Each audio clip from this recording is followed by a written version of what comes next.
El arzobispo de Valladolid y el presidente de la Conferencia Episcopal Española es Monseñor Luis Javier Argüello García, quien amablemente me atiende esta mañana. Don Luis, ¿cómo está usted? Muy buenos días. Buenos días, bien, Carlos, en esta fría mañana vallesoletana. Pues ahí cuando hace frío, ¿eh? No es broma. Acaba de celebrarse la Asamblea Plenaria de la Conferencia Episcopal Española. ¿Qué hacen ustedes en una asamblea plenaria? En una asamblea plenaria los obispos primero participan de un encuentro. Es bueno que los que formamos este colegio de los obispos que presiden las diversas diócesis españolas tengamos la oportunidad de vernos, de compartir, de celebrar juntos la fe, de reírnos, de contarnos nuestras cosas y al mismo tiempo estudiar unos cuantos asuntos, los que están previstos en el orden del día, y también dejamos algún otro espacio para poder tener diálogos abiertos sin necesidad de que pudieran estar previamente preparados por estar en el orden del día. Sí. Yo que siempre le pregunto a los obispos, a los que tengo a mi alcance, que son algunos, hazme un retrato del jefe.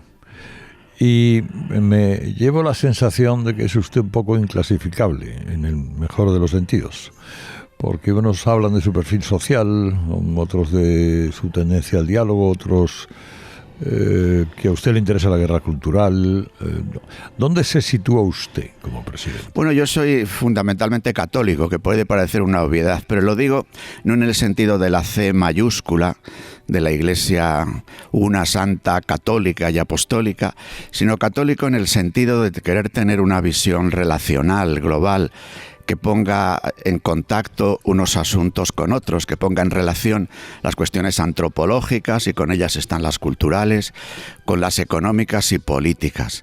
Creo que esta mirada a todas las dimensiones de la realidad ayuda a poder comprenderla mejor, y en ese sentido, como existe también la tendencia por parte de todos a hacer titulares, a hacer subrayados, en esta mirada católica que yo intento hacer, algunos subrayan un lado del espectro, otros subrayan otro, y en función de esos lados que subrayan pueden hacerse unos calificativos de un tipo de persona, de obispo o de otro. Pero insisto, si yo tuviera que definirme de alguna manera, diría que quiero tener una mirada integral, católica, relacional sobre los diversos asuntos de la vida cotidiana.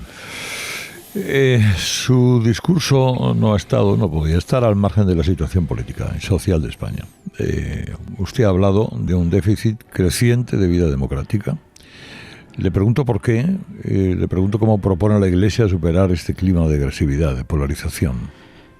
Sí, yo en el discurso también traté de hacer caer en la cuenta, que, claro, queriendo poner los ojos en nuestra nación, porque al fin y al cabo somos obispos de las diócesis de España, pero tratando de hacer caer en la cuenta de que eso que llama Moisés Naim, que vivimos en una democracia 3P, de polarización, de populismo y de posverdad, es un acontecimiento global, universal, que pasa en unos sitios y otros.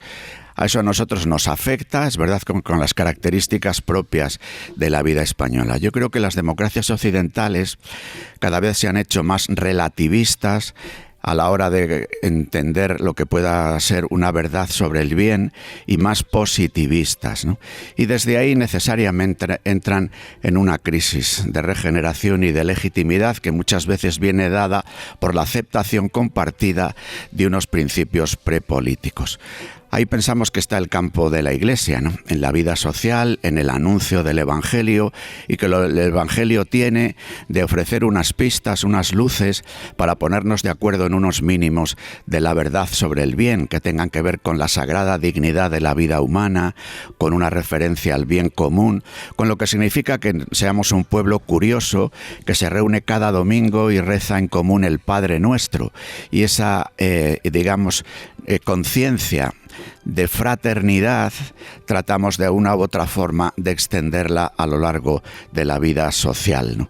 El coloquio entre sociedad, mercado y Estado, al que yo también me referí en mi discurso, creo que en estos días, en la vida española, a partir de la riada catastrófica producida fundamentalmente en Valencia y que ha afectado también a otros lugares de España, en Albacete, en Cuenca, en el sur de España, en Almería, en Málaga, pues ha puesto de manifiesto la importancia de incorporar en nuestra vida económica y política, la vida del mercado y a la vida del Estado, una conciencia de sociedad que descubre en el don, en la entrega a los demás, en la solidaridad, en una concreción de la fraternidad, una razón importante de ser en la vida. Ahora le pregunto por eso, pero ¿a usted le preocupa en sobremanera, primero como arzobispo, como sacerdote, y también se lo pregunto como jurista, este turbio tío vivo en el que vive la actualidad española hoy, mañana, pasado, ayer? Claro que sí, y yo creo que hay, digamos, como una fuerte demanda o reclamación a hacer en este momento, ¿no? Que es un respeto al Estado de Derecho, al principio de legalidad, a la separación de poderes, como un marco mínimo de juego para poder abordar de ahí los asuntos y encontrar también un espacio donde el diálogo sea posible. Pero es imprescindible el respeto de las instituciones y el cuidado de que lo que significa en una sociedad que se rige por una constitución democrática, el que se cumplan esas reglas del juego básicas que llamamos Estado de Derecho, principio de legalidad, separación de poderes, independencia del Poder Judicial, etcétera. Hablaba de la DANA ha sacado lo mejor y lo peor de la sociedad. Sí. Ni el mercado ni el Estado a veces son suficientes, hace falta un tercer actor.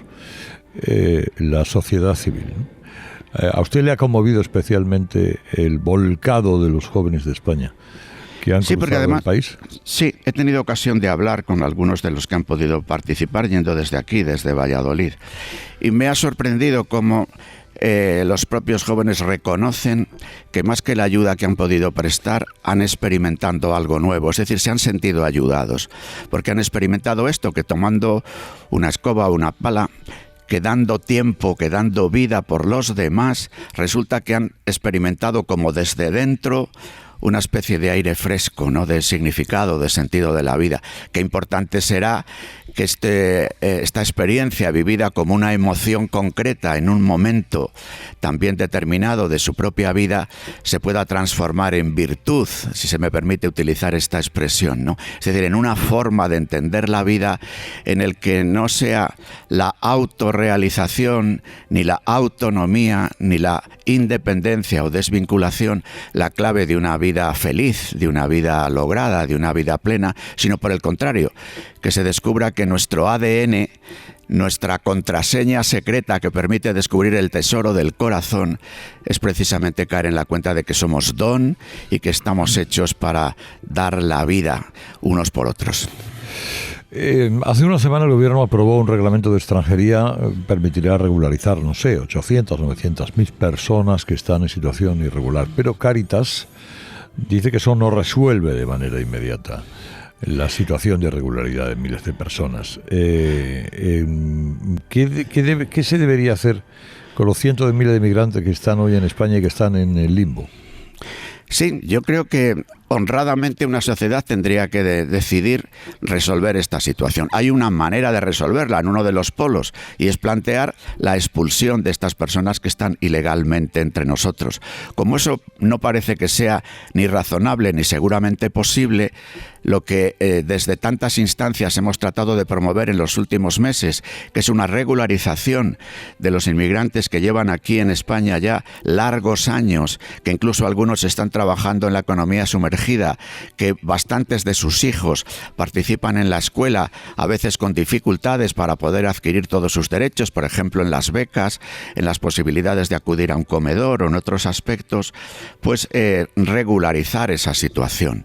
Y desde ahí claro que necesitamos una política migratoria acordada con la Unión Europea, que tenga en cuenta las causas, que combata a las mafias y que reconozca la dignidad de aquellos que terminan viniendo a nuestras costas, a nuestros lugares.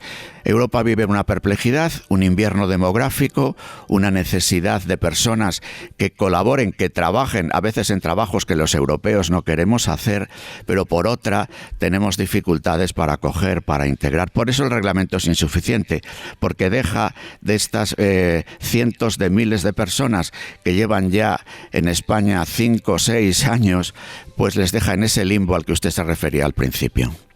Hablaba usted de crisis demográfica y de la falta de esperanza que impregna nuestra cultura. Diseñar políticas natalistas pues seguramente es muy aconsejable, pero ¿basta con eso? No. Desde luego que son necesarias políticas en favor de la familia y de tener hijos, pero hace falta otra cosa.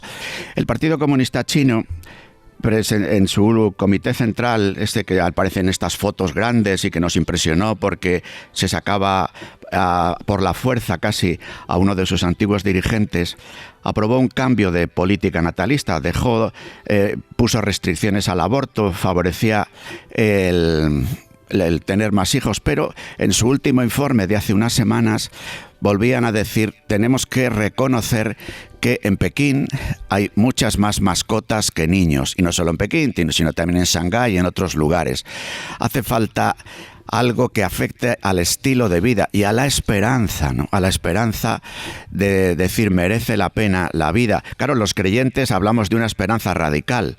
Merece la pena que puedan participar de la vida personas que son convocadas a ir al cielo, ¿no? Estamos en estos días finales del año litúrgico en el que los cristianos miramos a algo, es que la vida no acaba en el cementerio, que la vida es para la vida eterna.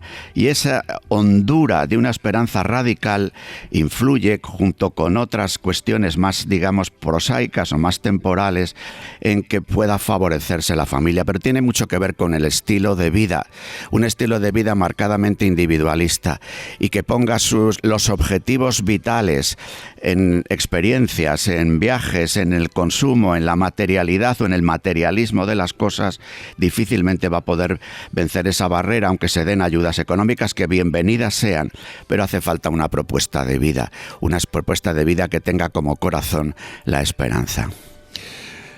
El defensor del pueblo ha reconocido que la Iglesia ha ido dando pasos para atajar, para prevenir los abusos en su seno, pero ha pedido al Parlamento que legisle, le pide un fondo estatal para indemnizar a las víctimas, pero solo de abusos en el ámbito de la Iglesia.